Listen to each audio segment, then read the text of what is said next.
네, 미국의 유명 아동 그림책 작가 닥터 수스의 일부 저서가 인종차별 표현으로 논란이 되고 있습니다. 이 책의 출판사는 결국 도서 6권의 판매를 중단했는데요. 자세한 내용을 글로벌 뉴스 브리핑에서 살펴보겠습니다. 자, 금창호 기자 어서 오시죠. 안녕하세요. 네, 자 일단은 닥터 수스 작가가 누군지부터 좀 소개를 해주시죠. 네, 사실 닥터 수스는 필명이고요. 예. 본명은 시어도어 수스 가이젤이란 미국의 유명 아동 그림책 작가입니다. 네. 지난 1991년 세상을 떠나기 전까지 수십 권의 저서를 남겼습니다. 이 교보문고가 제공하는 해외 저자 사전을 보면 이 작가의 책은 전미 교사협회 100대 어린이 책에 10권 이상 선정됐을 정도로 널리 읽히고 있습니다. 네, 근데 이런 작가의 작품이 인종차별 논란에 휩싸이고 있다고요? 네, CNN을 비롯한 여러 외신 보도에 따르면요. 최근 닥터 수스 엔터프라이즈가 이 작가의 책 6권의 판매를 중단하기로 했습니다. 예. 이들 작품에 인종차별적 요소가 포함됐다는 이유에서입니다. 예를 들어 판매가 중단된 도서 가운데 하나인 내가 동물원을 운영한다 면에선 아시아인을 글자를 써본 적 없는 나라에서 왔다고 설명하고 찢어진 눈을 가진 것으로 묘사했습니다. 예. 지난 2019년엔 연구자들이 이 작가의 책 50권을 조사했더니 43명의 아시아인 캐릭터를 서구인이 아시아인에 대해 갖고 있는 고정관념에 기반해서 묘사를 했고요. 예. 또 아프리카계 흑인 캐릭터 2명은 반흑인 정서가 드러나도록 잘 이해가 안 되실 텐데 다시 말씀드리면 네. 그러니까 이들을 적대적으로 표현했습니다. 아, 그렇군요.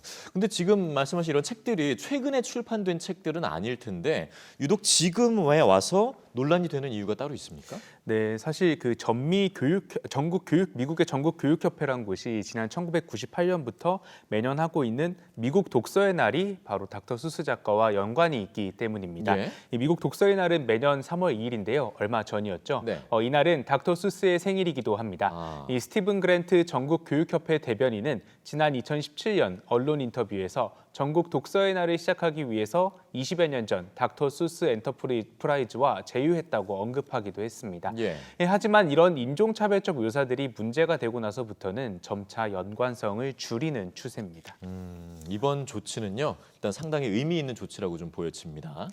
자, 이번엔 대학가로 좀 넘어가 보죠. 미국 대학에서 열 감지 탐지기 같은 방역 물품 논란이 되는 거 어떤 논란입니까? 네, 뉴욕타임스의 보도입니다. 네. 이 미국 대학들이 사실 지난 가을 학기를 앞두고 이 코로나19 조기 발견과 확산 방지를 위해서 말씀하신 것 같은 각종 기기를 도입했는데요. 네.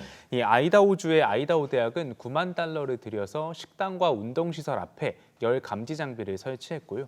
다른 대학들은 캠퍼스 클리어라고 불리는 무료 코로나19 진단검사 어플리케이션을 사용하고 있습니다. 예. 또 학생들의 동선을 추적하기 위해서 기숙사나 도서관, 체육관 등에 갈 때 신분증을 스캔하는 시스템도 도입을 했습니다. 근데 이게 차이가 다 있겠습니다만은 다들 이렇게 하고 있잖아요. 뭐가 문제입니까? 네, 사실 이 팬데믹 이후에 이 대학 캠퍼스에서 50만 명이 코로나19에 감염이 됐는데 네. 이거를 생각해 보면 이런 조치가 과연 효과가 있었냐 이런 의문이 제기가 되는 겁니다. 특히 전체 감염자의 40%가 무증상 감염자인데 이 장치들로는 이들을 확인하기 어려운 게 문제입니다.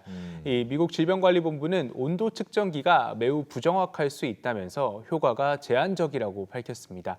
이 학생들의 QR 코드로 위치를 추적하는 것과 자가 진단 앱을 활용하는 것도 사실 개인이 하지 않으면 그만이어서 이 전문가들은 방역 효과가 떨어질 수 있다고 지적합니다. 네. 하지만 코로나19 상황이 심각한 만큼 이 효과가 없어 보인다고 해서 이런 장비들을 또 무작정 사용하지 않을 수도 없는데요. 그렇죠. 이 보건 전문가들은 대학이 장비의 효과성을 검증할 증거가 많이 부족하다면서 데이터 공백 때문에 어려움을 겪고 있다고 설명합니다. 사실 아까 말씀하셨다시피 우리도 뭐 초중고나 대학에 각종 방역 장비를 투입을 하고 있는데요. 이 효과성을 확인을 해본 다음에 어떤 장비가 정말 현장에 적절한지 알 수 있도록 하는 게 필요해 보입니다. 네, 확실히 끝날 때까지 그 실효성에 대해서 좀 우리가 다시 검증을 해봐야 될 것 같습니다.